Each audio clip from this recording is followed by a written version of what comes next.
있습니다.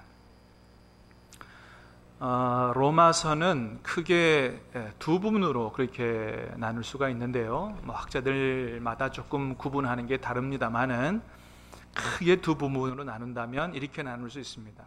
1장부터 11장까지 하고 오늘 읽은 12장부터 마지막 16장까지입니다. 1장부터 11장까지는 무슨 내용이 담겨 있느냐? 한마디로 말하면 복음이라는 게 뭐냐? 그 내용이 담겨져 있어요. 죄인들이 구원받는 길에 대해서 복음이란 무엇이냐? 아주 체계적으로 논리적으로 설명하고 있는 내용이 11장까지입니다. 그 다음에 12장부터 16장까지는 무슨 내용을 담고 있냐 하면, 그러면 그 십자가 복음으로 구원받은 성도들은 어떻게 살아야 되느냐, 이것에 대해서 말씀해 주는 본문이에요.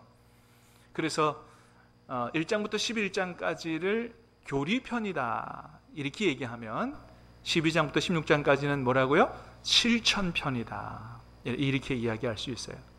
그러니까 로마서는 크게 복음이 뭔가 하는 교리편과 구원받은 성도가 어떻게 살아야 되느냐에 대한 실제적인 삶에 대해서 이야기하고 있는 이런 말씀으로 구성이 되어 있습니다. 그렇습니다, 여러분. 로마서가 우리에게 가르쳐주는 것 첫 번째는 뭐냐 하면, 죄인이 구원받는 길, 그 복음에 대하여 우리가 제대로 알아야 된다, 그거예요. 1장부터 11장까지 복음을 우리가 한마디로 얘기할 수 있어요. 근데 그걸 아주 구체적으로 길게 논리적으로 설명하고 있어요. 무슨 얘기냐? 복음을 우리가 제대로 알아야 된다. 하나님의 은혜로 구원받는 그 복음에 대하여 제대로 알지 못하고 무턱대고 믿으면 우리 믿음이 어떻게 되냐 하면 맹신이나 미신이나 또는 광신 이렇게 된다는 것입니다. 그래서 믿을 때 어떻게 믿어야 된다고요? 제대로 알고 믿어야 된다. 우리 모든 신함교회 성도님들은 덮어놓고 믿지 말고 말씀을 통해서 제대로 알고, 하나님을 제대로 알고, 복음을 제대로 알고 하나님을 바르게 섬길 수 있게 되기를 주님의 이름으로 축복합니다. 바르게 알고 믿으라고 성경을 하나님이 만들어 주신 거죠. 자, 그래서 복음의 내용을 설명하는데 조금 요약하면, 모든 인간은 하나님 앞에서 다 심판을 받아 영원히 멸망할 수밖에 없는 사형 선고를 받은 사람들이 됐다는 거예요. 사형 선고를 받고 이제 집행만 남은 그런 사람들이죠. 근데 하나님께서 영원한 심판에 처할, 지옥의 심판에 처할 이 인간을, 사람들을 너무 사랑하신 나머지 하나님이 우리 인간을 구원할 수 있는 길을 열어주신 거예요. 그 길이 어떤 길이에요? 독생자 예수님을 이 땅에 보내시고 십자가에서 우리의 모든 죄를 짊어지고 다 십자가에서 피 흘려 돌아가심으로 말미암아, 그리고 또 3일 만에 부활시키심으로 말미암아 그 예수님을 하나님의 아들로 우리를 구원하시는 구세주로 믿고, 진심으로 믿고 영접하면 모든 죄를 용서해 주시고 죄인이었던 우리가, 사형수였던 우리를 의롭다고 칭해 주시는, 할렐루야, 의로운 사람으로 인정해 주시는 그런 길을 활짝 열어놓으신 거예요. 그리고 믿는 사람을 하나님의 자녀로 삼아주시고 영원 천국을 소망하며 살아갈 수 있는 이런 엄청난 복을 하나님이 허락해 주신 거죠. 우리의 힘으로 구원받을 수 없다는 거죠. 그런 하나님의 은혜로 우리가 예수님을 믿음으로 말미암아 구원받는 이런 엄청난 복음의 하나님의 은혜 이야기를 1장부터 11장까지 설명해 주신 것입니다. 자, 그런데 로마서는 1장부터 11장까지의 내용으로 끝나는 게 아니라 뭐가 있다고요? 12장부터 16장까지 이야기가 계속 되어지고 있다는 거예요. 무슨 얘기예요?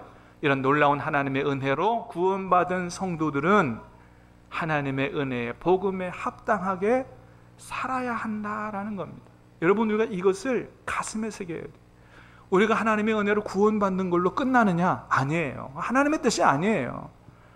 구원받은 사람은 어떻게 하는 게 하나님의 뜻이라고요? 하나님의 뜻대로 순종하여 살아가는 것, 이게 바로 우리를 향한 하나님의 뜻이다 하는 것입니다.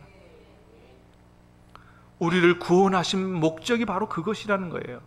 그래서 우리가 구원받은 것으로 감사함으로 끝나는 반쪽짜리 신앙이 되면 안 됩니다.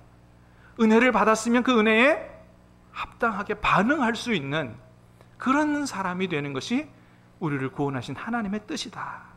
그래서 로마서 6장 4절에도 이런 말씀하셨어요. 같이 읽어봅니다. 시작. 그러므로 우리가 그의 죽으심과 합하여 세례를 받음으로 그와 함께 장사되었나니 이는 아버지의 영광으로 말미암아 그리스도를 죽은 자 가운데서 살리심과 같이 우리로 또한 새 생명 가운데서 행하게 하려 함이라. 아멘. 자, 우리가 세례 받음으로 십자가에서 예수님과 함께 죽고, 그렇게 우리가 옛사람이 죽어진 바 되고 예수님 안에서 새롭게 태어난 것은 어떻게 하게 하려고 그렇게 하셨다고요? 우리로 새 생명 가운데서 새롭게 살게 하기 위해서 우리에게 구원의 은혜를 주신 것이다. 자, 로마서 1장에서도 얘기하죠. 자, 시작. 그로 말미암아 우리가 은혜와 사도의 직분을 받아 그의 이름을 위하여 모든 이방인 중에서 믿어 순종하게 하나니. 그렇습니다. 하나님께서 사도 바울을 하나님의 특별한 종으로 선택하시고 가서 복음을 전해라, 그렇게 하신 이유는, 특별히 이방인들에게 복음을 전하게 하신 이유는 이방인들인 저와 여러분들이 그 예수님을 믿어 어떻게 하게 하려고요? 순종하게 하려고 복음을 전하게 하신 것이다 라고 하는 거예요. 그렇습니다.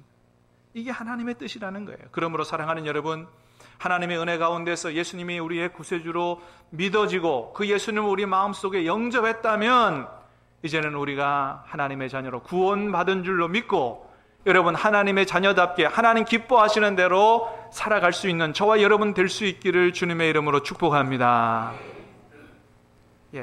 그래서 이제 12장에서부터 하나님의 뜻대로 우리가 어떻게 살아야 되는가를 쭉 설명하고 있어요.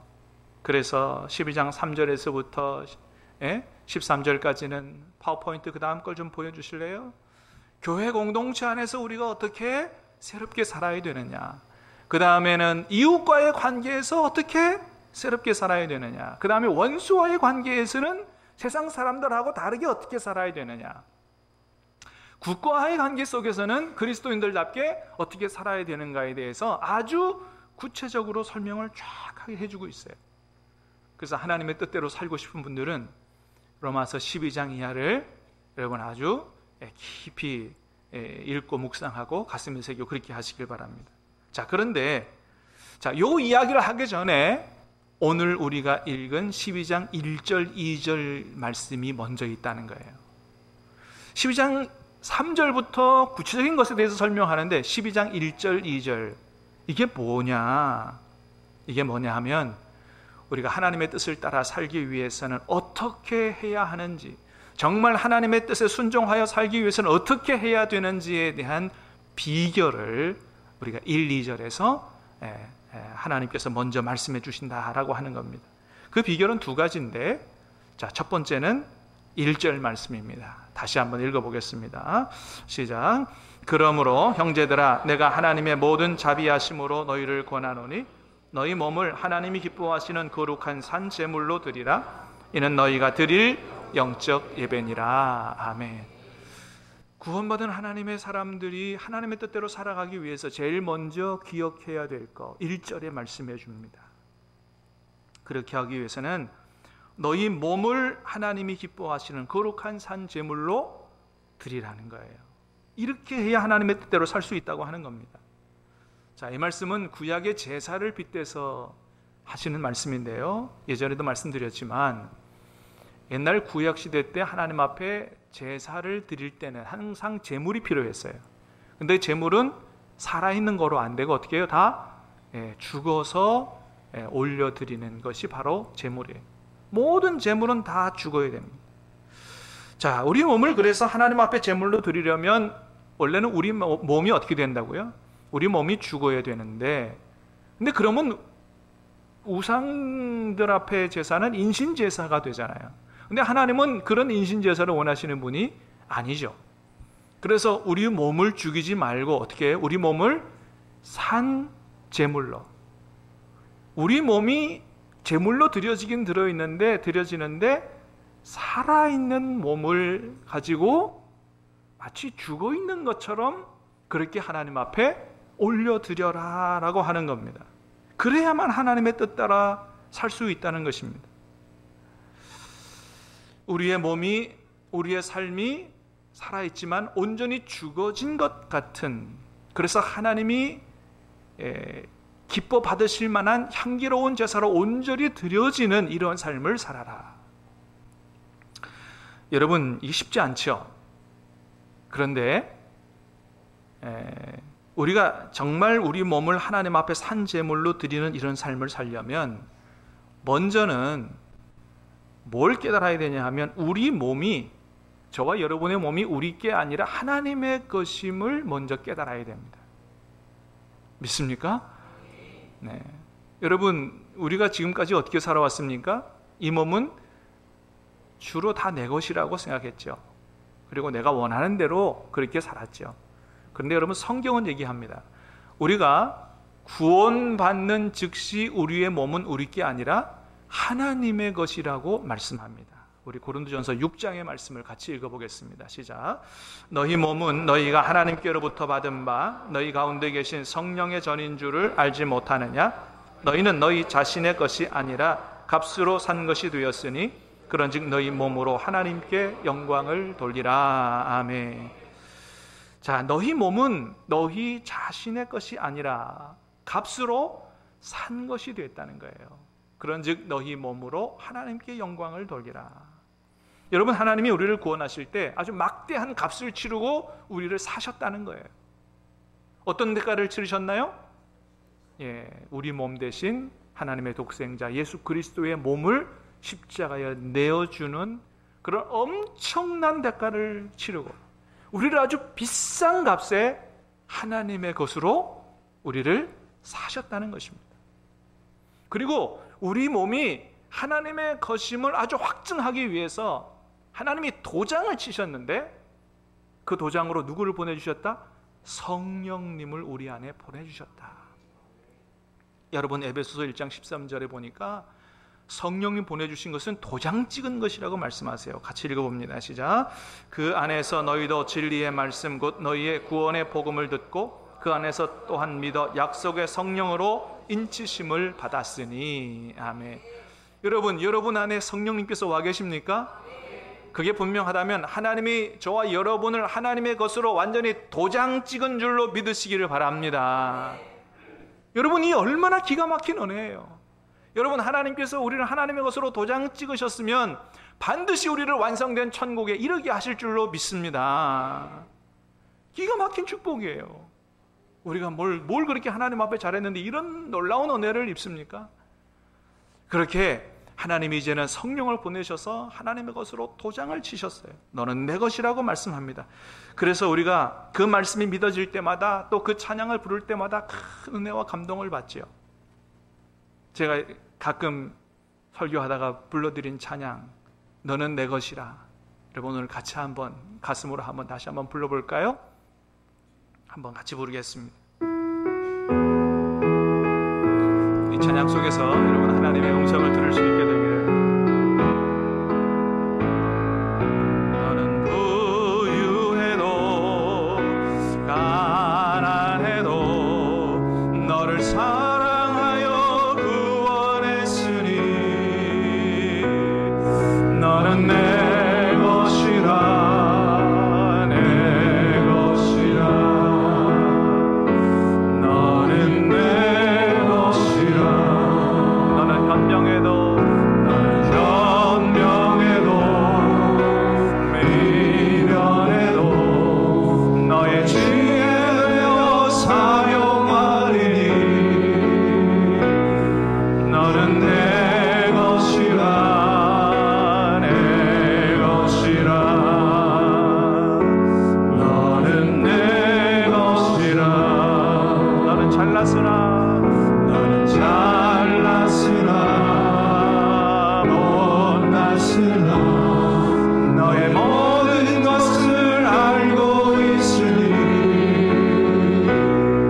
너는 내 것이라.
여러분, 우리가 부유해도 가난해도 하나님이 우리를 사랑하여 구원하셨습니다.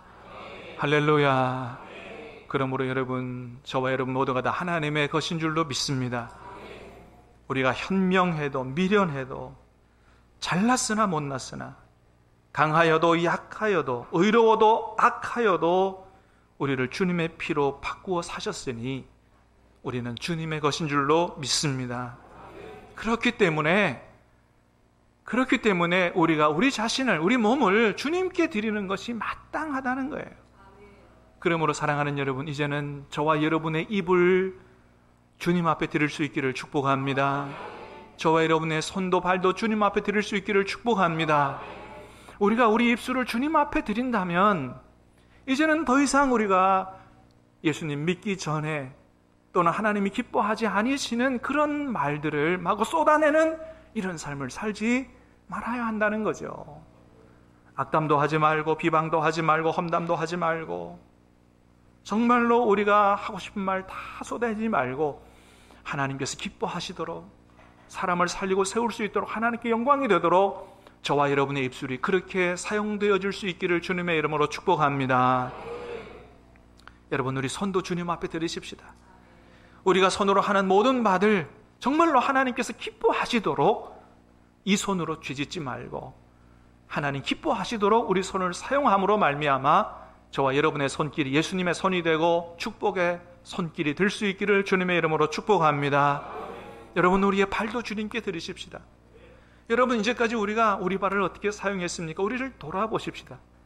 우리는 정말 우리 발로, 내 발로 하나님께서 원하시는 곳으로 다녔는가? 하나님께서 가슴을 치고 하나님이 정말로 안타까워 하시는 그런 곳으로 다녔는가? 여러분, 돌이켜 보십시다. 정말로 내 발은 주님께 드려진 발인가?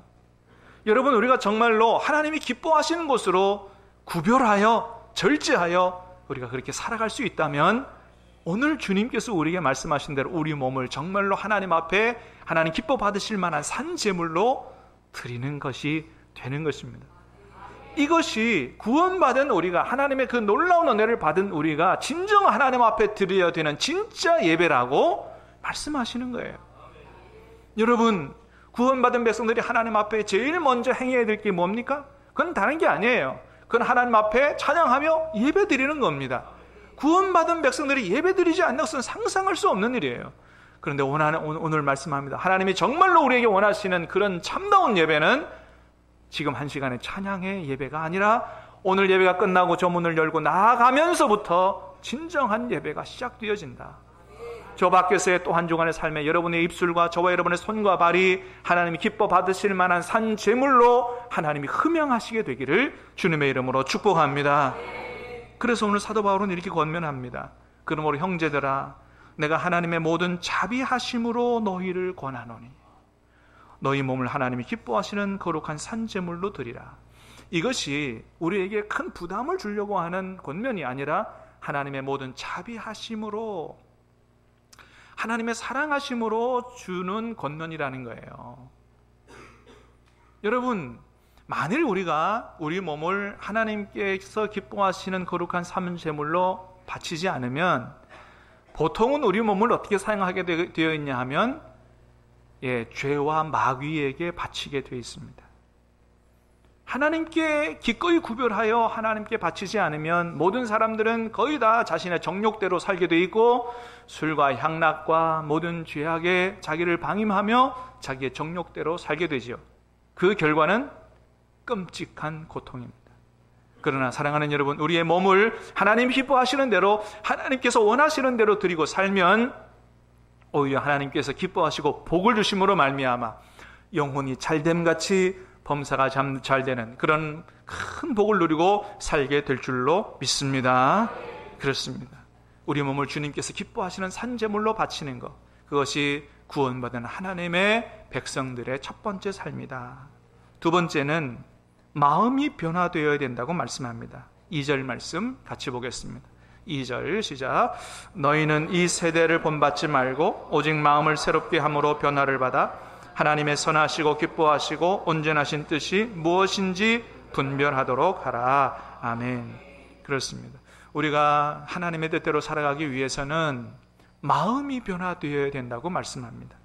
마음이 변화되지 않으면 하나님의 뜻대로 살 수가 없습니다. 마음 가는 곳에 몸 간다고요? 마음에 전혀 엉뚱한 데 가 있는데, 마음이 하나님께 가 있지 않고 마음이 세상에 가 있는데 어떻게 하나님의 뜻대로 살겠어요? 그래서 하나님은 우리로 하여금 하나님의 뜻대로 살아가도록 하기 위해서 우리의 마음을 바꾸어 주시는 분이 바로 우리 하나님이세요. 하나님의 마음을 바꾸어 주십니다. 에스겔서 36장입니다. 시작. 또 새 영을 너희 속에 두고 새 마음을 너희에게 주되 너희 육신에서 굳은 마음을 제거하고 부드러운 마음을 줄 것이며 또 내 영을 너희 속에 두어 너희로 내 율례를 행하게 하리니 너희가 내 규례를 지켜 행할지라. 아멘. 우리로 하여금 하나님의 뜻대로 살아가도록 하는 것이 하나님께서 우리를 구원하신 목적이기 때문에 그렇게 살도록 하기 위해서 해주시는 것 첫 번째가 뭐냐 하면 우리의 마음을 바꾸어 주신다는 거예요. 굳은 마음, 다친 마음, 이런 마음이 아니라 부드러운 마음, 하나님의 뜻을 따라 살고 싶어하는 마음, 그런 새로운 마음으로 우리 마음을 바꿔주신다는 거예요. 오늘 저와 여러분의 마음을 다 바꾸어 주시기를 주님의 이름으로 축복합니다. 그러려면 우리가 먼저 해야 될 게 있어요. 뭐냐 하면 우리 마음을 주님께로 가져가서 주님 앞에 우리 마음을 활짝 열어야 됩니다. 우리가 우리 마음을 열지 않으면, 하나님의 은혜에 반응해서 마음을 열지 않으면 우리 마음을 하나님이 어떻게 하실 수 없어요. 그래서 요한계시록 3장 20절에서 뭐라고 말씀하신다고요? 볼지어다 내가 문 밖에 서서 두드리노니 누구든지 내 음성을 듣고 문을 열면 내가 그에게로 들어가 그와 더불어 먹고 그는 나와 더불어 먹으리라. 주님 앞에 누구든지 마음을 활짝 열면 주님이 우리 안에 들어오시겠다는 거예요. 그래서 우리 안에 여러분 주인이 되어주셔서 우리의 마음을 바꿔주시겠다는 겁니다. 여러분 오늘 주님을 향하여 마음을 활짝 열고 주님이 우리 안에 들어오셔서 저와 여러분의 마음을 바꾸어 주시기를 주님의 이름으로 축복합니다. 그럴 때 우리 안에 놀라운 변화들이 일어나는데, 먼저는 하늘의 신령한 기쁨이 충만하게 들어차게 되고요, 우리가 거룩한 소원을 가지고 살게 됩니다. 너희 안에 행하시는 이는 하나님이시니 자기의 기쁘신 뜻을 위하여 너희에게 소원을 두고 행하게 하신다 그랬어요. 우리로 하여금 하나님께서 기뻐하시는 대로 살고 싶어하는 거룩한 소원을 주시고, 우리가 의에 줄이고 목마른 자가 돼서 하나님의 뜻을 추구하며 살 수 있도록 우리의 마음을 바꿔주신다는 것입니다. 사랑하는 여러분, 오늘 이 아침에 이 예배를 통해서 하나님이 저와 여러분의 마음에 새 마음을 부어주시기를 바라고, 하나님의 뜻대로 살고 싶어하는 그런 부드러운 마음, 정말 의에 줄이고 목마른 그런 마음 주시기를 주님의 이름으로 축복합니다. 특별히 예수님의 마음을 충만하게 부어주시기를 주님의 이름으로 축복합니다. 그래서 변화된 마음으로 새로운 삶을 살아갈 수 있도록 하나님이 우리에게 은혜를 주신다는 거예요. 여러분, 우리는 우리의 마음을 어떻게 할 수 없어요. 그래서 오늘 하나님은 우리에게 말씀하십니다. 너희의 마음의 변화를 받으라고 말씀하세요. 너희가 너희의 마음을 바꾸라고 얘기하지 않고 뭐라고요? 변화를 받으라고 얘기합니다. 누구 앞에 가서? 하나님 앞에 가서 우리의 마음을 변화를 받으라고 말씀합니다. 그러므로 사랑하는 여러분, 오늘 우리가 우리의 있는 마음 그대로를 하나님 앞에 가져갈 수 있게 되길 바랍니다. 더러운 마음도 다 보여드리고 모든 죄들을 하나님 앞에 회개하고 정말 가난하고 텅 빈 마음에 하나님 은혜 주시기를, 새로운 마음으로 바꿔주시기를 간절히 사모하며 기도해야 합니다. 그럴 때 하나님 우리 기도 응답하시고 우리의 마음을 바꿔주셔서 우리 심령에 새로운 부흥이 일어나도록 은혜를 주시는 거예요. 그래서 우리 심령이 부흥이 일어나면 여러분, 세상 살아갈 때 하나님의 뜻이 무엇인지, 하나님이 기뻐하신 뜻이, 온전하신 뜻이 무엇인지 분별하게 될 줄로 믿습니다. 오늘 주신 말씀을 가슴에 새기고 우리가 어떻게 하면 하나님의 뜻대로 살아갈 수 있겠는가? 내가 내 몸이 내 것이 아니고 하나님의 것임을 인정하고 우리 몸을 주님 앞에 바치고 주님께서 우리를 변화시켜 주도록 그렇게 은혜를 받음으로 말미암아 또 한 주간의 세상 삶 속에서 하나님의 뜻대로 살아갈 수 있는 저와 여러분 됨으로 말미암아 진정한 예배자로 하나님께 영광 돌리는 저와 여러분 되시기를 주님의 이름으로 축복합니다. 우리 같이 찬양하고 기도하겠습니다.